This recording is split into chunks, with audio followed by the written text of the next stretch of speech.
In 2019, a team of geneticists published results from 127 skeletal remains excavated at burial sites scattered across Rome, Casalbertone, Castellaccio Europarco, cemeteries that had lain under the city's southern sprawl for 2,000 years. They drilled into teeth, they extracted DNA. They ran the sequences through the same population modeling that had already rewritten the story of prehistoric Europe. And what came back stopped them. The DNA of people buried in Rome during the height of the empire, between 100 BCE and 300 CE, does not match the DNA of people living in Italy today. Not slightly. Not in ways that sampling noise explains away. The mismatch is systematic, population-wide, and it cuts in a direction no one anticipated. The ancient Romans clustered genetically not with modern Italians, but with populations from Anatolia, the Levant, and Egypt. The Roman Empire didn't just fall, its people vanished. That sentence deserves a moment, because the story most of us were handed, in classrooms, in museums, in the confident prose of Western history, runs in exactly the opposite direction. Rome is the foundation. Rome is the root.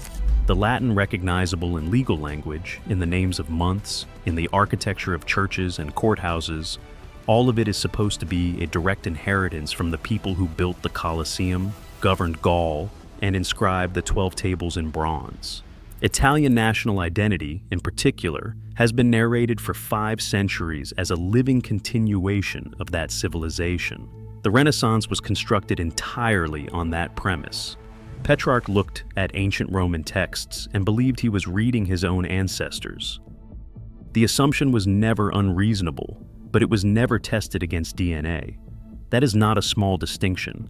It means that everything built on top of the continuity narrative, the cultural inheritance claims, the national identity frameworks, the confident sense that modern Europeans are the biological descendants of the civilizations they venerate, rested on a historical inference, not a measured fact.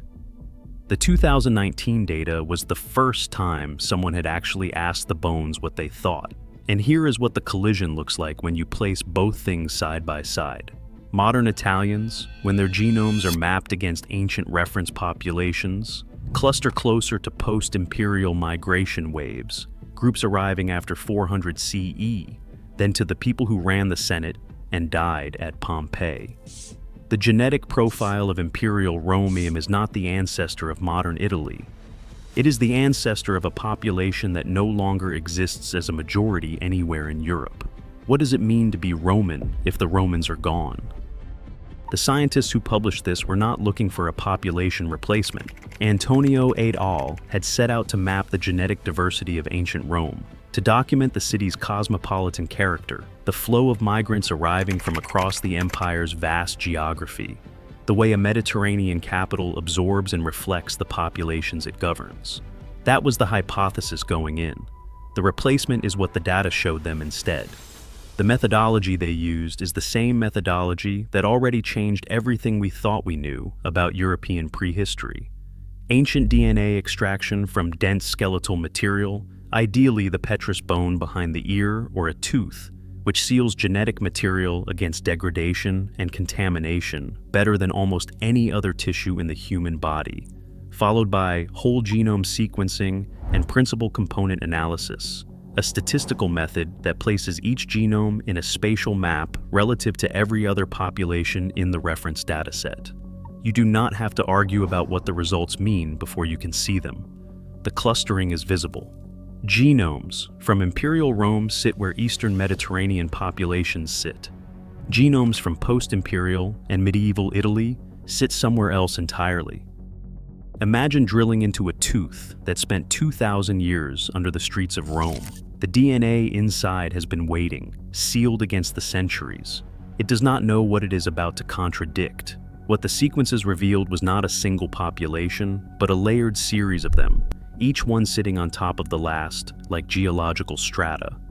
The earliest Romans, Iron Age Italians from the centuries before the Republic, look broadly like other ancient Europeans of the period, a mixture of early Neolithic farmer ancestry and earlier hunter-gatherer lineages common across the continent. Then, Starting in the 3rd and 2nd centuries BCE, as Rome begins to operate as a Mediterranean superpower rather than a regional one, the genetic signal shifts dramatically eastward. By the Imperial period, the dominant ancestry signal in Roman skeletal samples is Near Eastern and Anatolian. This is not a marginal or ambiguous signal. It is the primary one in the dataset. The explanation is historical, and it is not mysterious. Rome imported human beings at industrial scale. At the empire's height, an estimated 30 to 40% of the Italian peninsula's population may have been enslaved, the majority drawn from the Eastern Mediterranean, North Africa, and the Near East through conquest and trade. Add to that the voluntary migration of merchants, administrators, artisans, soldiers, and freedmen from Egypt, Syria, Greece, and Anatolia, and the genomic picture resolves into exactly what Rome's own historians and satirists recorded. A city that was, in the words of Juvenal, indistinguishable from the East. At its imperial peak, Rome may have housed 1 million people. By 600 CE, that number had collapsed to under 50,000. Rome wrote about its own diversity across centuries of literature. The DNA now confirms every word. Neither source told us what came next. The finding resists easy dismissal, and not only because of its scale. Multiple independent research teams sampling from different Roman period cemeteries arrive at the same result. Isotope analysis, a separate scientific method entirely, which measures the chemical signatures locked into tooth enamel during childhood to determine where a person grew up, shows consistently that a substantial proportion of Imperial-era Romans spent their early years outside Italy. The Eastern Mediterranean genetic signal is not an artifact of one excavation or one laboratory or one analytical approach. It replicates across sites, across methods, and across multiple time periods within the Imperial era. That convergence is what makes it hard to set aside. What makes it harder still is the direction of the post-imperial shift. After the Western Empire collapses across the 5th century, the genomic signal in Italian skeletal samples does not simply disperse or dilute evenly. It changes orientation. Northern European ancestry, genetic signatures associated with Germanic-speaking groups moving south and west, increases measurably. The Eastern Mediterranean signal that defined Imperial Rome decreases. Then, in the medieval period, a further shift occurs, incorporating different ancestry components again. Modern Italians emerge from that layered sequence with a genetic profile distinct from all 3 of the populations that preceded them on the same soil. Something reorganized the genetic population of the Italian peninsula, more than once. At a scale large enough that whole genome sequencing across dozens of independent skeletal samples from multiple research teams cannot miss it. Here is where the story becomes genuinely strange in a way the raw data alone cannot prepare you for. When researchers sorted Imperial Roman skeletal remains by burial context, elite tombs with Latin inscriptions, high-status grave goods, the material markers that archaeologists have traditionally used to identify Roman individuals as distinct from migrants or foreigners, the genetic ancestry underneath those cultural markers did not behave as expected. Some of the most elaborately Roman-identified individuals in the entire dataset carry Near Eastern and North African ancestry profiles. Conversely, some remains identified contextually as probable migrants or non-citizens carry ancestry profiles closer to pre-Roman Iron Age Italy. Roman identity was legal and performed, not biological.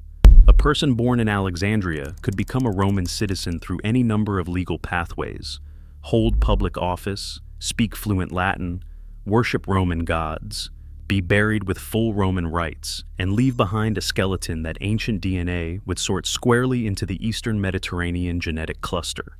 The categories that historians and archaeologists use, Roman, non-Roman, citizen, foreigner, native, migrant, do not map cleanly onto the genomic categories the data produces. The bones refuse to sort the way the historians do. That refusal matters beyond the academic question of classification. It means that Roman was always more of a legal and cultural technology than a biological lineage, and that the civilizational inheritance claimed by Renaissance scholars, by Italian nationalists, and by modern Western culture broadly was always more constructed than descended. which raises a question the data cannot answer by itself. If Roman identity was a legal performance rather than a bloodline, then what exactly are we claiming when we claim Rome as our ancestor? The Italian case is the most thoroughly documented example of post-Roman population change, but it is not unique. Ancient DNA studies conducted in Britain, Gaul, and the Iberian Peninsula describe a broadly similar pattern. The populations of Roman-era cities and provinces shift substantially after the 5th century, incorporating new ancestry components. Anglo-Saxon signals in Britain, Visigothic in Iberia, Frankish across Gaul, that were present only at low frequency or not at all before the Imperial collapse. The period between roughly 400 and 800 CE is, in genomic terms, almost entirely dark across the European continent. It is precisely the era with the fewest systematically excavated and sequenced skeletal samples, and simultaneously the era with the most dramatic recorded changes in the genetic composition of regional populations. The genomic record of Europe's most convulsive and consequential centuries simply does not exist at the sampling density that would allow researchers to trace the transformation as it unfolded across generations. We can see the population before, we can see the population after. The window in between is nearly empty.